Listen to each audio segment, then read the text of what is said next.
This episode is brought to you by our YouTube channel. Check it out for exclusive content and the full video webcam episodes. Killed the first cousin just because the second cousins, they're younger. It's Also, second cousins, bleh. What? I'm They're kidding. children! I'm kidding. Okay, we're gonna murder first cousin. Hello everyone, and welcome back to the Improv Sensation. Once again for another week with yours truly, Jack, co-hosting with his lovely friend, William. Hello, my name is William. Thank you very much for introducing me. Welcome Hi to the William, podcast. how are you? I'm doing good, thank you. What are you doing? I don't know. Great start to the episode today. Excellent. So, yeah, well, we're back again. I'm quite excited for today's episode because today we get to talk about a topic that I absolutely love. I love thinking about it, and that is the mind. Ooh. For example, like the powers of the mind, certain capabilities that some people have, like they can train their mind to do things. What does it mean to be alive? How do we process that information in our mind? All this kind of cool stuff like hypnosis, ghosts and spirits. Do we believe in that kind of stuff? Your consciousness in an astral body, energy? I don't know. It's crazy. Yeah. So much to talk about. So we'll get into all that later. But of course, first of all, do we have any small talk we'd like to get into? What's new with you? I've just been doing regular university stuff. I've been balancing that with editing and also healing my wrist because my wrist is still bugged. I recently actually went to visit this hand specialist because I've been going from like doctor to like bone guys and like bone guys. I don't know the specific term, but I've been going to different people. I go to this guy. He's excellent. Right now, as for the people on YouTube who are watching this, I now have a custom wrist brace, which is so cool. It looks like I'm wearing a costume. It looks pretty epic. I love the picture in my head, which is you go to see the hand guy. And he's got a table of hands all laid out on the table. And you're like, oh, welcome back. Would you like this hand? This old guy's hand? This baby hand? We have an excellent Take a variety here.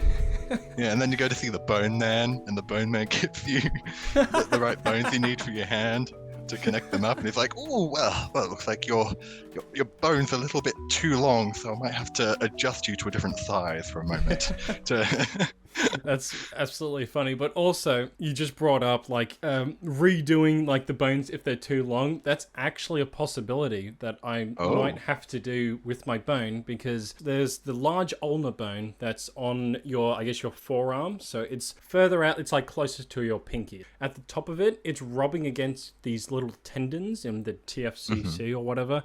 And that's just been irritating it. And if we can't do anything, and if that's going to be a long-term irritating thing, I might have to get a little bit of surgery done where they take out a little bit of the bone and then put in a little metal like plate or something so that it's at the correct size and it won't irritate the tendons, I guess. But yeah, anyway, what about your life? But yeah, no, currently in my mid-try break, but I've still got a bio assessment to do, so I've got to do that, and I've still got to catch up on some more study notes, so that's fun. But otherwise, I've been taking it slow, very chill, sleeping in a lot. Nice, same. But yeah, apart from that, pretty good. That's nice. All right, I guess on with the podcast. I'll bring up the first thing that I really want to talk about, which is specific things that some people have, which just allow them to perceive things completely different. Like, for example, some people have a hereditary genetic condition, or a trait, I should say, synesthesia, which allows you to basically connect two different stimuli and perceive or hear both at the same time. So you can hear music, but at the same time, you will simultaneously see shapes come out. So if I'm speaking to you, you could see shapes or color. Each person might have a different color or taste even. Some people can hear taste, which is really fascinating. Wow. And I believe some people are even able to use it to help them with maths. So people who can see colors, correlate those colors with a number, they can use that to actually just work out really big equations really quickly. And there's a way they can do it, which I believe anyone can do it. You can associate a color or something with a number, and that can help. But these people, they have this ability, and it lasts their whole life. So they just have this innate perception, and I just find it really fascinating. That's amazing. I say people do that on a smaller level, like they associate color with a particular emotion. Like that's, I guess, a general thing. You can like describe like what red is anger or green means natural or whatever. But that's really fascinating how people can just attribute these different things to support them in life. I don't know if I mentioned, but if your parents have it or some other family member has it, say if you have color association with letters and numbers, it won't always be the same. But when people actually looked at the specific types of colors that a lot of people with this trait have, usually the colors match up. So I believe the letter O is usually white or transparent almost. Interesting. The letter C is usually yellow. But yeah, it's so cool Yeah. how you perceive the world. Imagine if like everyone had that type of trait to be able to just associate these different things. Would you think that people would be a lot more like what philosophical or like would their IQ be higher or would it be about the same as they would be now? I reckon people with the trait are probably they're pretty much the same as people who don't have it, but I think in some cases, like with the example of mathematicians who can use that to their advantage, it definitely makes them better, which is really cool. Hmm. And another funny thing, if you have a particular color or taste, you might have a really disgusting taste. So Oh. you might Oh have a dear. garbage taste.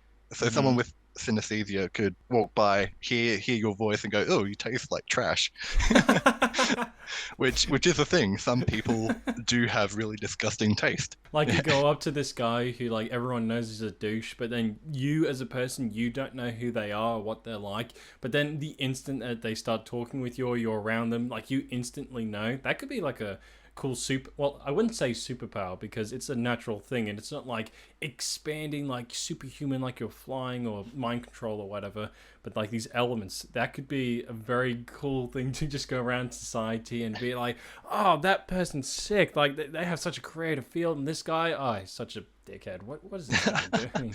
But yeah, that is so cool, and I love how the brain associates those things. So, okay, let's think about another.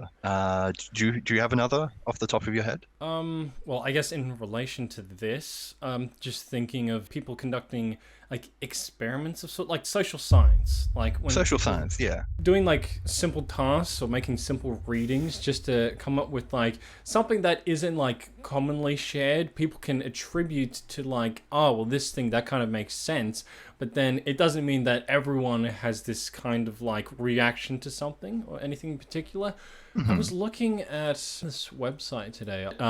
There's just a couple here that I'll just go off the bat. So this one's called The Violinist in the Metro Experiment. And this guy, Josh Bell, who like is posing as a street musician in like I guess the subway, but like he's one of the most renowned violin player in the world, worth millions of bucks. But then a lot of people are just avoiding him and not going his way, which is very interesting because it says here that the tickets for each show is like $100 per person, and he gets like a lot of reception. And of course, I said like he's one of the most popular guys ever.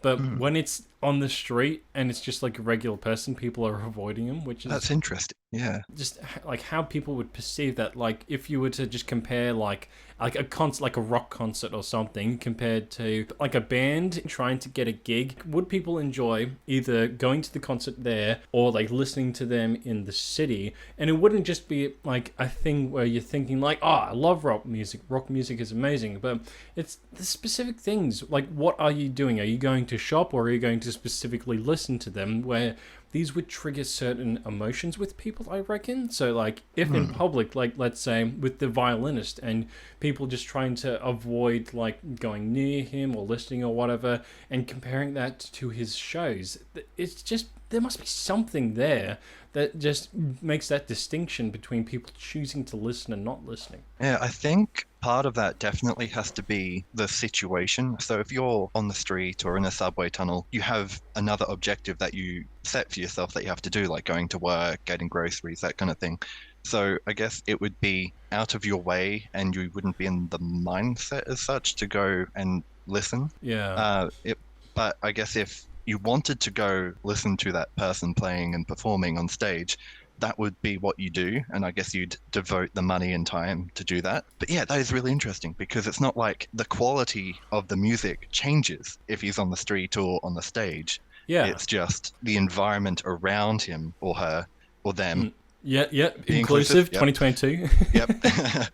But yeah, like the environment around which changes how people feel or want to interact and that kind of thing. So that's very interesting. Yeah, it's very fascinating, and I guess there's a couple more on this list here. And there was one where, like, we're both, of course, listeners of Distractable with Mark, Bob, and Wade, and they talked about a social science experiment where they got some kids to, like they got some kids in a room, like one kid in a room, and on the table there's a marshmallow, and the adults said, just wait in here for 3 minutes, and if you don't eat the mushroom, the mushroom, sorry, the marshmallow, no mushrooms for kids, no, the marshmallow. If you don't eat it for 3 minutes, then they'll come back in and they'll give the kid 2 marshmallows. And I think only a third of the kids that like were put in this test for the social science experiment actually did not eat the marshmallow. It was a thing that it wasn't just because they were superhuman or they were just like you were saying with like a hereditary thing, like that was passed down through you with your genes.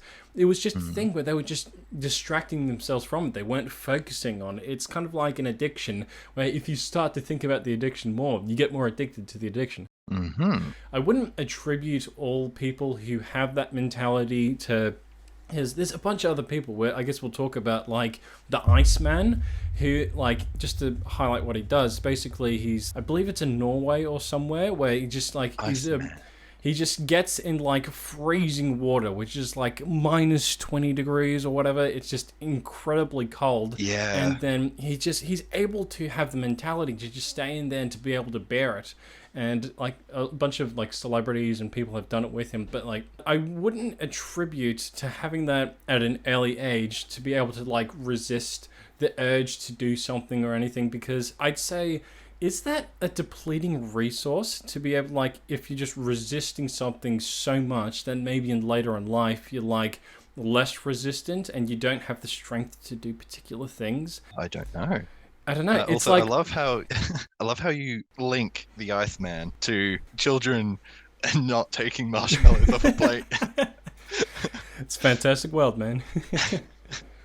But Yes, like these simple tests, it's just like they bring up a lot more questions, and it's absolutely fun with the experiments that you do, especially like in high school, if you're just doing like a poster of like what it's like to eat pancakes for dinner instead of for breakfast. But like these questions, they might be like general, like a lot of people would relate to this, but they don't relate to everyone. It doesn't answer specific questions like, what about these people who live in these countries and they don't feel or like pancakes the same way? These different questions need to be like introduced and like answered to have a lot more conclusive argument or like a point to make. So while social science does bring up a lot of interesting points and reflections on life, it does not grasp the true mentality and structure of the mind. It's very interesting, and social science is just so fun. It's just amazing. You had a point, I guess, Jack? Well, not really. I was just listening to what you had to say. I mean, yeah, social science is definitely a very interesting way to explore people's behavior and reaction to certain things, and you know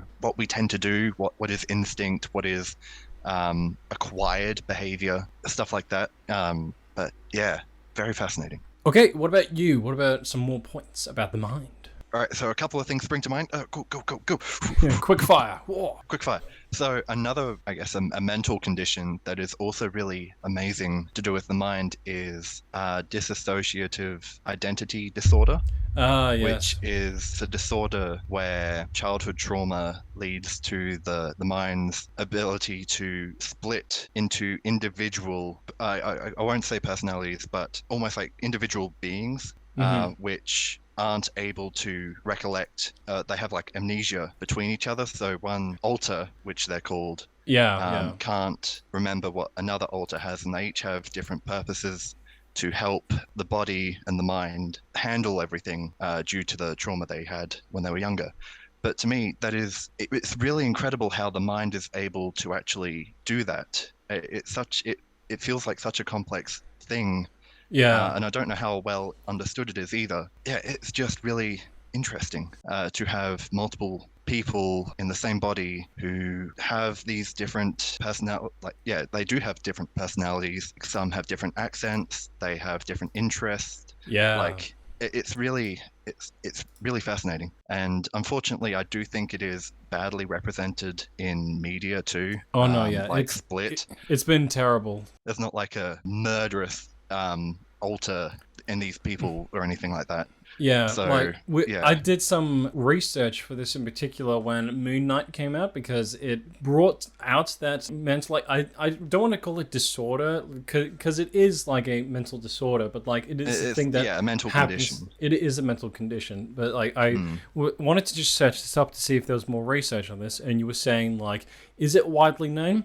A lot of factors of it is known, but people don't know like certain attributes. If people have certain memories, the alters, they can't communicate with each other like they do in Moon Knight. That's just like a comic book like superpower type thing. Oh, actually, alters, they do have the ability to communicate in some ability. So like some alters can come to the front, and then Yeah. like inside you can have multiple alters talking to each other or communicating in some way. Well, Um, the thing with research and with I've seen multiple interviews, like with Anthony Padilla, he interviewed a number of people with a dissociative identity disorder, mm, and it's some sort of thing where it isn't just like talking like you and I are doing right now, but it's more of like emotions, and it's a type of communication that no one else in human history is ever going to experience. The way that they do it, it's so specific, it's so unique, and it's so not understood. Like it was a community that was like so like shut in because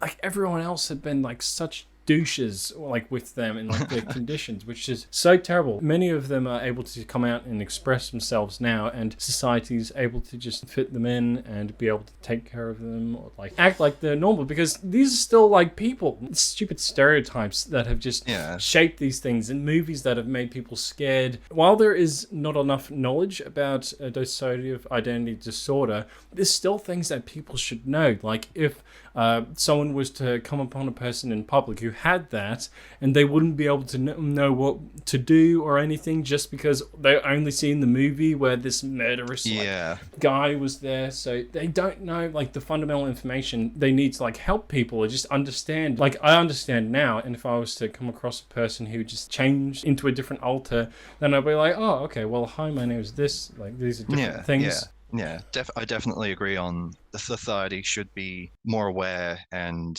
less afraid of these types of conditions, because to a lot of people, I'm sure it's very, I would say, almost alien because they just don't understand what it means, the background behind it and all that. And I do want to just make a disclaimer, of course, we are not professionals. So if we say stuff that is inaccurate, that is our fault because we don't have the qualifications or anything in these areas. So make sure you do your own research and understand in your own terms as well. So yeah.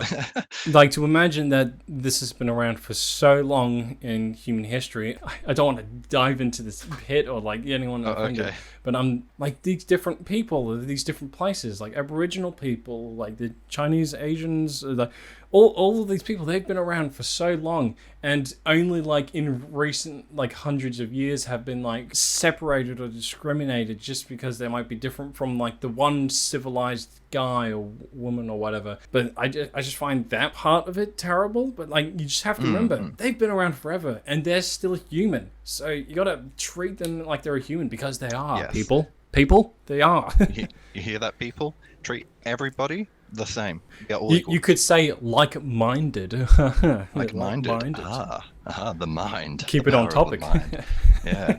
So I think I definitely want to jump into some of the more supernatural elements that we come across. So that is, of course, how the mind interprets life and death and apparitions and hauntings and stuff like that. I definitely think, well, at least for me, I do believe there is a lot to do with the supernatural that I believe is probably quite grounded in a lot of evidence. There's a lot of people who do haunting documentaries and stuff where stuff occurs that cannot just simply be explained by someone like pulling a Yeah. string and a door shuts or something like that.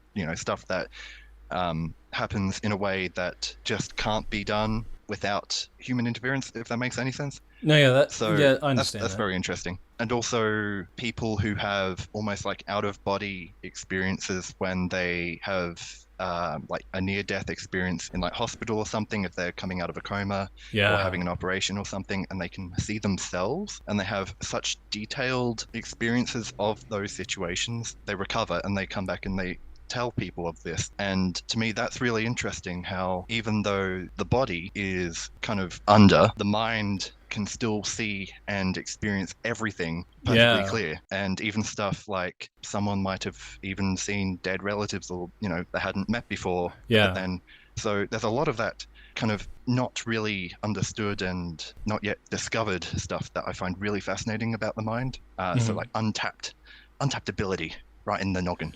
Yeah, a lot of people that say it's like you only use like 10% of your brain. Part of that I feel like I believe, but then it's not like a massive thing. Like if you have 100% of your brain, you can use like telekinesis or whatever the thing is called. But I feel that specific emotions, like when you're listening to music, for instance, that there is a section of your brain that opens up and then a bunch of chemical reactions happen. So that's an element of that brought to mind. But when you Mhm. brought up when you're in a near-death experience or like you die for like a minute, but then you come back and you're able to tell people, I've heard stories of this happen to people when they die for like a minute and then they can see a light down a long hallway or something, or they see someone. I feel that if that was to happen, like let's say for instance that happens to me, I get in a car crash, I'm in a coma or whatever, I die for a minute, some experience right there in that little second happens that you see someone or something, but then when you come back, it's like a dream. The weird thing is with the mind, you could be having such a vivid dream like just before you wake up.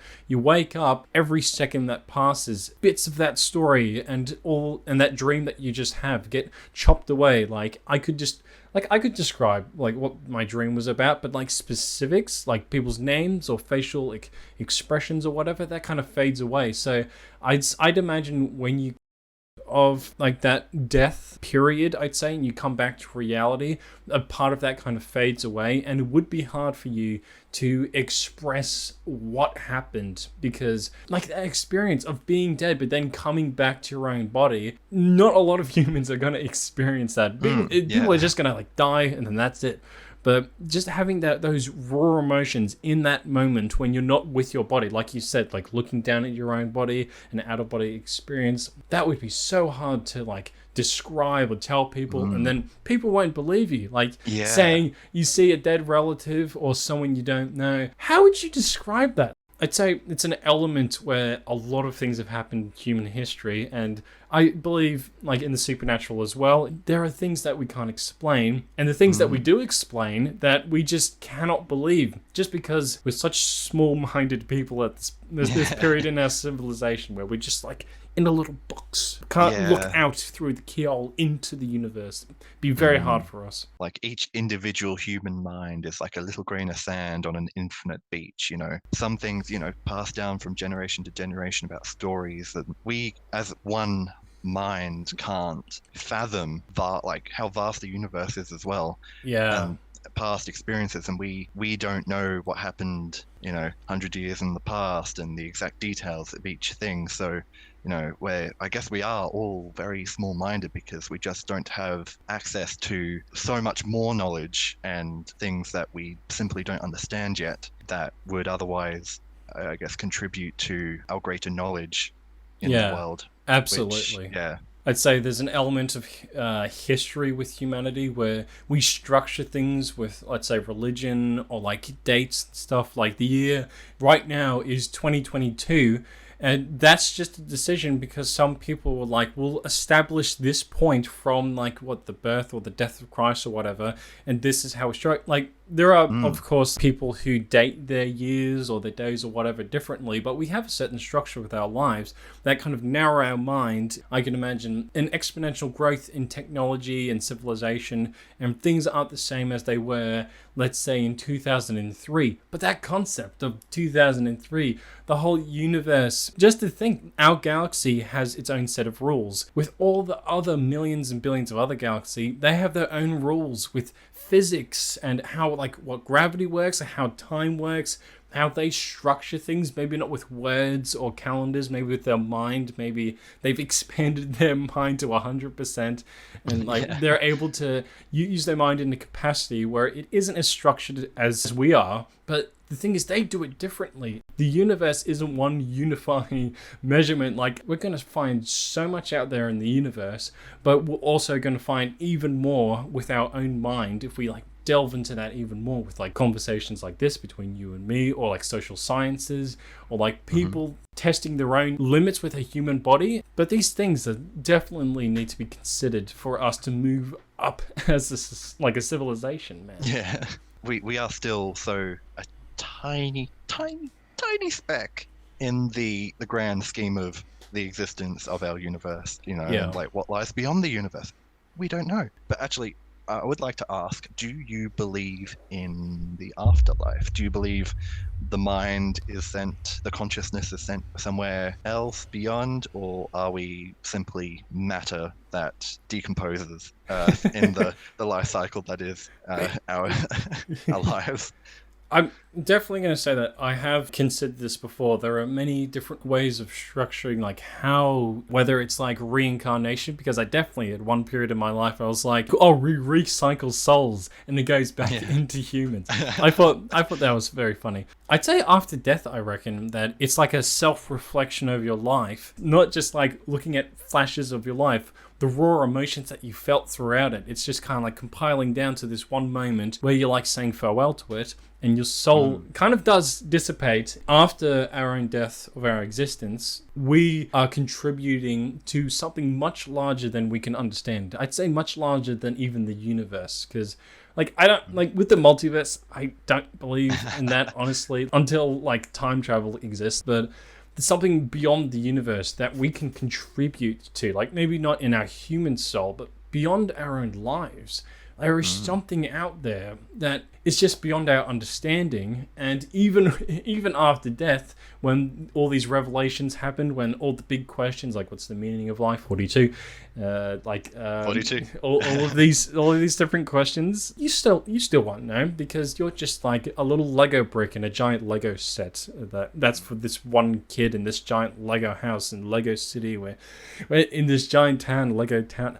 I'm going on a rampage. Never mind. Yeah, that's totally fine. But yeah, I guess for me, I do believe. Okay, I'd like to believe there is something else after the material body dies. I'd like to think the mind does leave, maybe as energy. I'd like to think that we just become energy, which I guess in a sense we kind of already are made of energy. Yeah. I'd like to think our mind, our consciousness, does do something afterwards, whether that's heaven, whether that's reincarnation. There's a lot of different like religious and cultural beliefs around what that could be. Yeah. But whatever that may be, I would be happy to embrace that. And I don't mind. And I don't think I have a specific one belief that I would stick to.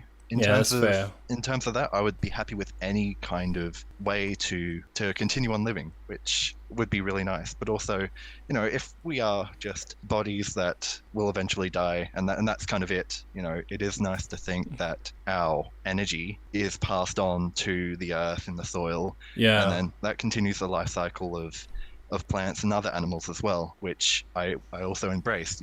I'm okay with all outcomes. I do like the idea of contributing your soul or your energy to the earth, because I don't feel like I want, when I die, like whatever happens to my body, I don't want to be in a coffin. It feels too neither do I. Official. Preserving something that was like, been there, done that.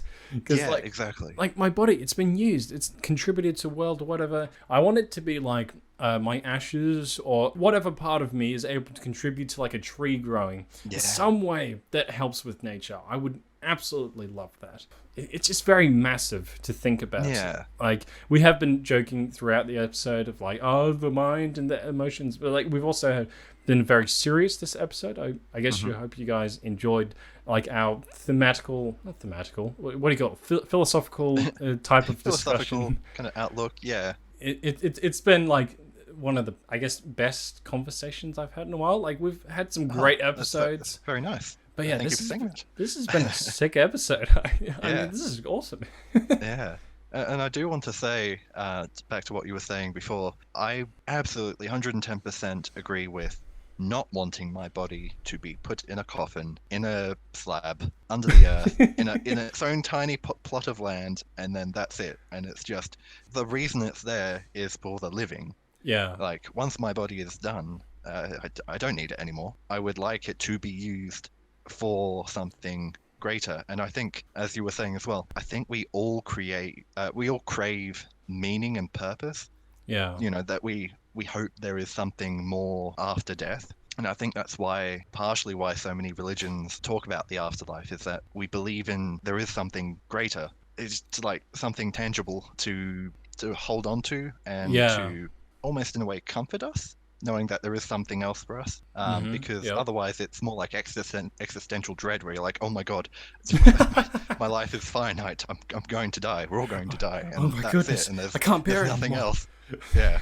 So that's a perfect description of just all religion. It's just something to give you purpose, but also to comfort you and just give you like some sort of structure in life. But it's really just to give yourself a moral compass, like to give yourself something to look forward to, something to give you purpose and meaning in life, to give you a happy life. Because after all of this, you don't even know, not even religion, even they are unsure, and they bring forward this like this structure of what comes next, and this meaning in life, so that you're able to move forward and have these different views, and to be able to not, as you said, not be in like existential dread and like, oh my goodness, this is crazy.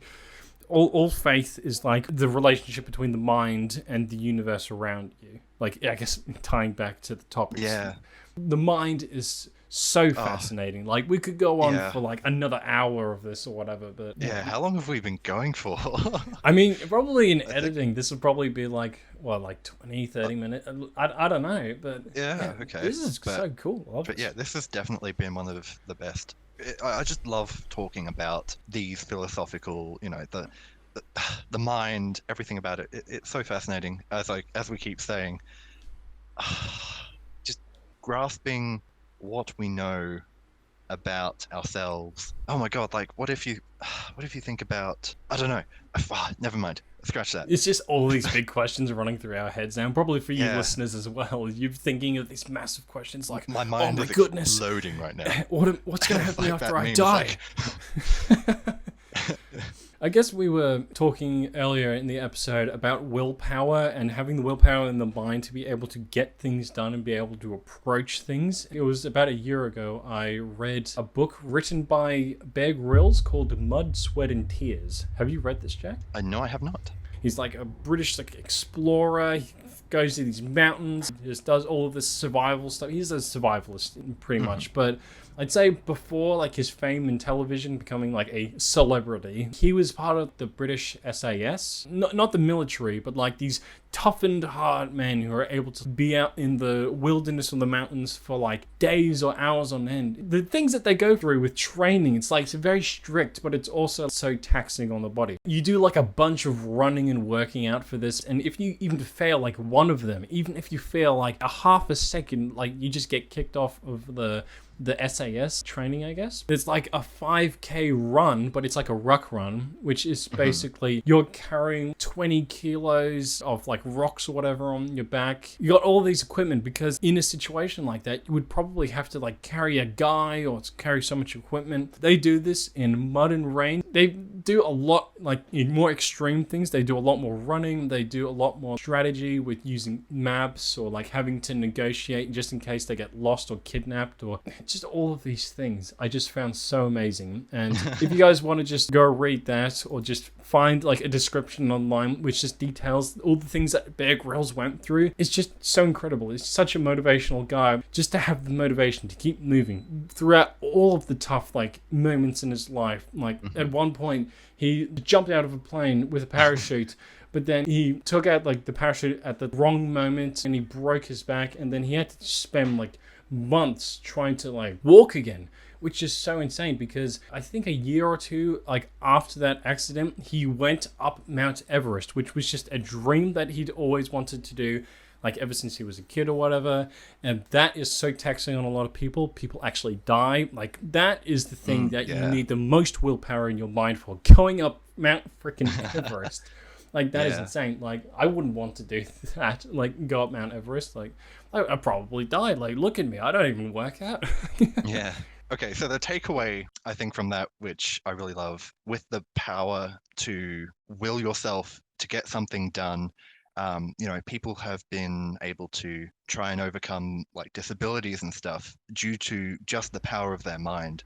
Yeah. And I think that just demonstrates how powerful and how strong the mind can be in influencing the body's ability to do stuff. Like, again, you were talking about the Iceman way back in the episode, where he, barely wearing anything, can face the cold in freezing conditions and is fine. And that is the mind's ability to cope and deal with these external environment. And like with Bear Grylls again, putting yourself through these exercises again and again and again, and you become mentally able to withstand this kind of exhausting pressure, put on you through these exercises, and like what it does, like wearing you out and everything. So that is definitely, I think, a good note to end on with that. Just the mind. It's so cool. It's so powerful. It's so cool. It's such a fascinating concept that all you scientist people, even you, Jack, you need to do more research on this so we can do a second episode about this. That's on you, Jack. Oh, okay. Well, okay. Putting it on me now? Wow. So much God, pressure. Wait. Oh, God. But yeah, so we'll end this section of the podcast now. So we'll be on to an improv game. All right, what are we going to be doing, Jack? For today's improv game, it won't really be an improv game, but to do with the mind and I guess some of the ethics of the mind, we're going to be doing absurd trolley problems. So basically, I'm sure we all know of the original trolley problem: pull a lever to save, 5 people? Or don't pull the lever and you run over 5 people. But with this, we're going to take it to the next level. We'll leave the link in the description in the YouTube episode page, whatever, so you can play it too. So I'll share my screen now so we can both have a look. For those of you on YouTube, hopefully you can see the trolley problems up on screen. Yep. So as we said in the beginning of the, or some part of the episode when we promoted the YouTube channel, this is what you get to see. This is what you get to look at. Yeah, so come watch on the YouTube channel. Okay, so our first trolley problem. Oh no, a trolley is heading towards 5 people. You can pull the lever to divert it to the other track, killing 1 person instead. What do you do? So this is the original trolley problem. What do you do? I can imagine that the one man is the nicest human ever or whatever, and then the 5 people are just average people or whatever. I don't know. No. This time it's just 1 life against 5. Who do you want to kill? Probably the one. Let's just save the population for now. Okay, let's pull the lever. Gordon murdered 1 guy. For the people not like watching this on YouTube, there's just like a little graphic like splat. Okay, next. Oh no, a trolley is heading towards 5 people. You can pull the lever to divert it to the other track, killing 4 people instead. What do you do? Jack, this is up to you. It's still the few against the many, so even though it's 1 less person, you're still saving more people. So yeah. I'm sorry, 4 people. And splat. Splat. 66% agree with you, Jack. Nice. Oh, lovely. Man. Oh no, a trolley is heading towards 5 people. You can pull the lever to divert it to the other track, but your life savings will be destroyed. Oh no. What do you do? Kill the 5 people. Get rid. I want my money. You want your money? I want my you want money. Those people aren't going to owe me any money. They'll be like, oh, I owe you my life or whatever. You can't pay me that. It's not worth anything. Oh my god. Well, the ethical thing to do would be to pull the lever because money is material wealth in the grand scheme of things. Yeah, but it's my decision. But your decision? Do nothing? Yeah. You want to kill 5 people? All right, just leave it. Splat. 33% of people agree with me, so damn it.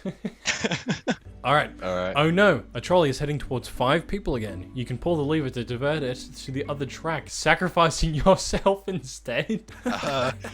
Clearly, those 5 people did nothing for me, therefore I don't care about them. So you just want to leave it? Do nothing? All right. Are you sure? Yeah, go for it. 60% of people agree with you, so... That is very interesting. But I reckon in that situation, in that moment, you would want to do that self-preservation thing where you save yourself. But really, you should be saving them instead of you. But I mean, but hey, you can make 5 babies. I don't know, you can replace them.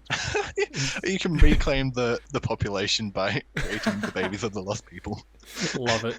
All right, next one. Oh no, a trolley is heading towards 5 people. You can pull the lever to divert it to the other track, but then the original copy of the Mona Lisa will be destroyed. What do you do? Oh my clearly goodness. Pull the lever. Clearly pull the lever. Who needs that artwork? Get it out of here. Artwork? Yeah, who cares? All right. Oh no, a trolley is heading towards a rich man. The rich man offers you $500,000 to pull the lever, which would divert the trolley and kill someone else. What do you do? Oh, well, here's the thing. If I get the money, I get something out of it. Yeah, that's true. But you know what? The rich man? Probably a dick. He's probably awful. I'm gonna do nothing. Go for it. And splat. Kill the rich guy. Oh, yeah. Or 59% of people agree with you. So it's kind of a 50-50 there. Next one. Oh my god. Oh, what? Oh no, a trolley is heading towards 5 lobsters. You can pull the lever to divert it to the other track, running over a cat instead. What do you do? Which is more likely to get extinct by this? More extinct? Oh no, I mean wipe out which the entire species? Population. What? We're not going to be killing off an entire species of animal just by running them over. No, but I'm just saying, like, are lobsters, like, if I kill 5 lobsters, like, are they endangered? Or, like, I guess there are a lot of cats, though, so... Yeah, there are many cats. Cats kill birds and other animals, so think about that. Oh, true. Lobsters, they're fine. They're just chilling in the ocean. I'd rather kill the cat. Oh, you want to go for the cat? I'm going to kill cats. I'm going to go murdering cats now. This is the thing. I'm going to pull that lever. I'm going to do it. All right. And to be honest, you kill the cat and afterwards you kill the lobsters for some food. Look at this. 14% of people agree with me. 14%? Holy cow. But actually, here's the ethical grounding here is it's because the cat is a mammal, and I guess it's more related to us. We have more in common with the cat than we do with the lobsters, which are invertebrates. True. And also, I don't think lobsters typically have a high intelligence either, so I think that's partially it too. The more intelligent animal is worth saving over the less intelligent. But hey, I speak for the tree. I speak for the lobsters. What are you, Lorax now? Yeah, I'm the lobsterax. All right, next. Okay. Oh no, a trolley is heading towards 5 people who are sleeping and won't feel pain. You can pull the lever to divert it to the other track, running over someone who is wide awake instead. What do you do? Oh god. What do you think, Will? Okay, so if we kill the sleeping people, like, they won't feel pain, but we will still have one witness because the other guy is still awake. Though, if we kill the one guy who's fully awake, but then the other guys are sleeping, they won't know. They won't have names. Oh my god. That's so the thing. We kill the witness. We kill the witness. No witnesses. No witnesses. All right, pull the lever. Pull the lever. Get him. And splat. 62%. I love how that's our reasoning. Yes. All right. Oh no, a trolley is heading towards 5 people who tied themselves to the track. What? Pull the lever to divert it to the other track, killing one person who accidentally tripped onto the track instead. What do you do? I just love how the graphic of the guy who'll fall on the track, he's still tied up. just the one guy who's like accidentally falls over, ties himself, bounds himself. It's Yeah, like, he oh, this is an accidentally accident. tied himself up to the track, and these Okay. 5 other people, they're happy, they're smiling. Okay, so do we want to do commit euthanasia, or do we want to go for the guy and actually I don't be think it's a euthanasia. Well, they want it though. I know, but you know, let's give it to them, the people that want it. Just give it to them where they need it. All right, go for it. And splash. 86% agree with us. Wow. Damn, they did it themselves. They wanted this outcome. Oh no, a trolley is heading towards 5 people again. The lever just speeds up the trolley, which makes it less painful. I mean, I feel like that's even more reason just to pull the lever to kill the one person. Yeah, it'd be pretty funny just to see, so go for it. Yeah, okay. Oh, wait, what? Wait, did I click the wrong one accidentally? No, wait. I thought you meant pull the lever to go to the other... Wait, what? Wait, okay, what? so for people who didn't see on YouTube, it just went for the 5 people, and we... Wait, what? hang on a minute. What? Wait, how the hell... Did I not read that right? Hang on. No, okay. you pulled the lever. I Yeah. remember that. Wait, does it just automatically kill the 5 people anyway because it's going too fast to divert into the other lane? Oh, probably. Oh, Like, what? It couldn't pull the lever in time. Okay, well that's weird. I guess that God. one guy survives then. Yeah, how did 32% disagree? I don't know. I'll have It's to so rewatch weird. this back and be like, okay, what happened? I'm lost. I can't remember what just happened. All right, Okay. let's do a couple more and see how it goes. Yeah. Oh no, a trolley is heading towards one guy. You can pull the lever to divert it to the other track, but then your Amazon package will be late. What do you do? Clearly, I need my Amazon package. Really, man. I need I thought that you said package. last episode we were talking about how we used eBay more than Amazon. Oh yeah, no, you're right. No, I'm gonna pull the lever. Destroy that Amazon package. It's probably Yes. trash anyway. Pull the lever. All right, Yeah. awesome. We spared the lives of that one dude. Oh no, a trolley is heading towards your best friend. You can pull the lever to divert it to the other track, killing 5 strangers instead. What do you do? This one's actually harder. This one's a bit more fundamentally. Ugh. Once again, if you don't have empathy at all and you don't care who you kill, then it would be the one against the many, so kill your best friend. But Yeah. because you have feelings, you want to save your friend. Okay, do you have empathy or not? I feel like for this one, empathy. Yeah, like we killed enough people. Well, actually, no, we're killing more people to be more empathetic for our friend. Pull the lever. Get the 5 people. Alright, well, you just killed 5 people. And you're guilty of 64% it. of people went for the 5 people. That is incredible. That is incredible. What? Oh no. A trolley is heading towards 5 people. You can pull the lever to divert it to the other track, killing 1 person instead. At least that's what you think is happening. You forgot your glasses and can't see that well. What do you do? Clearly, not run again. over 5 people. Oh god. Whenever you're in a tricky situation, you forget your glasses. I'm gonna take my glasses off and I'm gonna make a guess. And I'm gonna pick. What am I gonna pick? I literally can't see anything. Everything is just blurry. I'm going to pick pull the lever. Pull the lever. Okay. Alright. And Yay. oh Wow, that was a 50-50. that was a 50-50? Man. Oh no, a trolley is heading towards one of your first cousins. You can pull the lever and divert it to the other track, killing 3 of your second cousins instead. What do you do? Yeah, kill the first cousin just because the second cousins, they're younger. It's like they would be the children of the first cousin, I believe. Because I don't know how... It's weird. I still don't know how that works exactly. I have to do some research after this. Yeah. But I Also, second cousins, bleh. what? I'm They're kidding. children. I'm kidding. Okay, we're gonna murder first cousin. All right, go for it. 70% of people agree with us. Last one. Oh no, a trolley is heading towards 5 elderly people. You can pull the lever to divert it to the other track, running over a baby instead. I feel like this one I have a definitive answer on. Do you have the same answer? Yeah, probably. Let's say it on 3. 3. Old people. Yeah, old people. Yeah, that one. All right, old. Yeah. Yeah, we'll go for the old people. Oh, You're about to just okay. pick the baby. Yep, 75%. yep. Okay, very cool. All right, Alright. well, that was the trolley problem. I definitely yeah. want to do another one of these in the future. Oh my god, this is hilarious. Oh, man. But again, once again, proving the ethics of the mind, the power of the mind. Add an explosion effects. No, I'm not doing that. Okay. You're giving me more work for editing. Okay, I'm sorry. Never mind. Ignore that. This has been a lot of fun. I hope you, everyone who listened, enjoyed the episode. If it was funny or not, I don't know. I don't know how your reaction would be. Well, I hope you enjoyed this insightful episode. I hope you learnt something new from it. Perhaps thought about the deeper meanings of the universe a little bit more today. Mm-hmm. And we hope that you don't have an existential crisis. Yes. If you do, that's not on us. Remember, we're not responsible for anything in this episode that's been said. Thank you once again. Be sure to follow us on YouTube, Spotify, Apple Podcast, some other ones. Yep, follow us on all of those places. If you like it, I guess smash like on YouTube. And if you like it even more, let us know in the comments of the video what you want us to do next. If you want some more trolley problems, if you want us to do anything specific, we want to bring on some more guests in the future. That would be pretty cool. But also, if you want to share with your friends and family, that would be also cool as well. We're not even at 10 subscribers on our YouTube channel, which is just shocking. It's fine. I want that to be a goal at the end of this year. I wanted to at least get to 10 subscribers.